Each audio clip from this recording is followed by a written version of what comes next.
चतुराई का मुकाबला। एक दिन राजा अकबर और रानी में ज़बरदस्त बहस छिड़ गई। रानी अपने भाई के आगे बीरबल की उपलब्धियां देखकर जलने लगी थी। बीरबल राजा के प्रिय नवरत्न में से एक थे, किंतु रानी का भाई यानी अकबर का साला नवरत्नों की सूची में भी नहीं था। बस इसी बात को लेकर दोनों में बहस चल रही थी कि बीरबल और साले साहब में ज़्यादा काबिल कौन है। तभी राजा और रानी बीरबल और साले को एक कार्य देते हैं। राजा तो जानते थे कि बीरबल का कोई जवाब नहीं, किंतु रानी की संतुष्टि के लिए वह शर्त लगाने को तैयार हो जाते हैं। पहले रानी के भाई को बुलाया जाता है। राजा उसे एक खाली बोरी देते हैं और उसे कहते हैं, मुझे ये खाली बोरी शाम तक पैसों से भरी हुई चाहिए। राजा के साले साहब बाजार जाते हैं और वहाँ बिना दिमाग लगाए पैसों की बोरी भरने के लिए दुकानदारों से छीना झपटी पर उतर आते हैं, जिसका परिणाम यह हुआ कि ना तो वह पैसे ला पाया, बल्कि उसके इस दुर्व्यवहार की खबर राजा तक पहुंच जाती है। राजा के पूछने पर वह बोलता है, महाराज, यह कार्य असंभव है। बिना किसी व्यापार के कोई पागल ही होगा जो मुझे पैसों की बोरी भरकर देगा।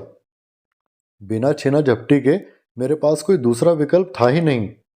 राजा अकबर रानी से कहते हैं, अब देखना, यही कार्य मैं बीरबल को दूंगा।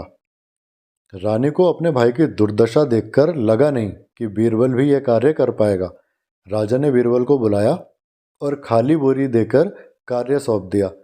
बीरबल खाली बोरी के साथ बाजार पहुंच जाता है और साथ में एक रस्सी और पेन पेपर लेकर जाता है। बीरबल रस्सी से सड़क नापने लगता है और उसके साथ ही कॉपी में कुछ लिखता जाता है। सभी दुकानदार बीरबल की इस हरकत को देख रहे थे।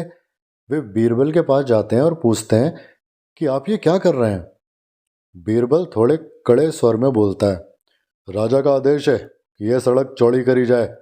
महाराज का काफिला यहाँ से गुजर नहीं पाता तो सड़क के दोनों तरफ की दुकानें तोड़ी जाएंगी। सभी दुकानदारों के इस बात को सुनकर कन्ने टाइट हो गए।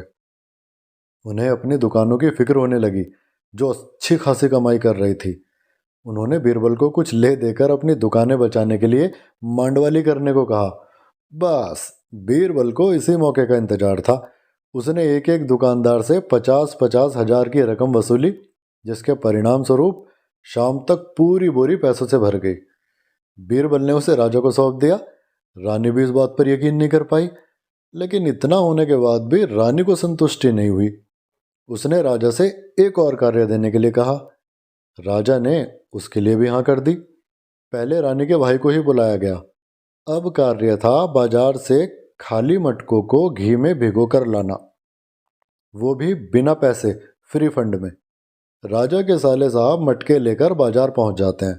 सभी दुकानदारों से मटके घी में भिगोने के लिए कहते हैं, वह भी बिना पैसे के। सभी दुकानदार उसे पागल समझते हैं और वहां से भगा देते हैं। वह मटके लेकर महल पहुंचता है। राजा के पूछने पर वह कहता है, महाराज, ये तो कोई पागल ही होगा जो बिना पैसे के मेरे मटके घी में भिगो कर देगा। मैं अपने कार्य में असमर्थ हुआ।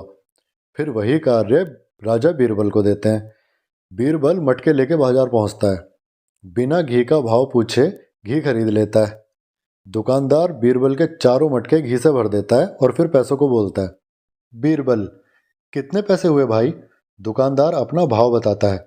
बीरबल थोड़ा चौंक कर बोलता है, बाप रे बाप, इतना महंगा?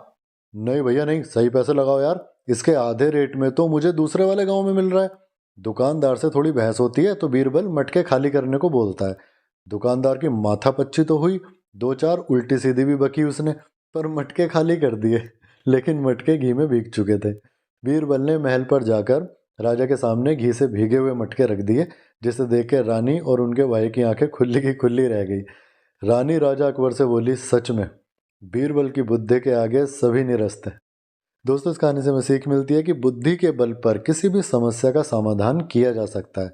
बस इंसान को थोड़ा धैर्य रखना चाहिए। कहानी पसंद आई तो प्लीज़ वीडियो को लाइक और चैनल को सब्सक्राइब करना मत भूलना। धन्यवाद दोस्तों।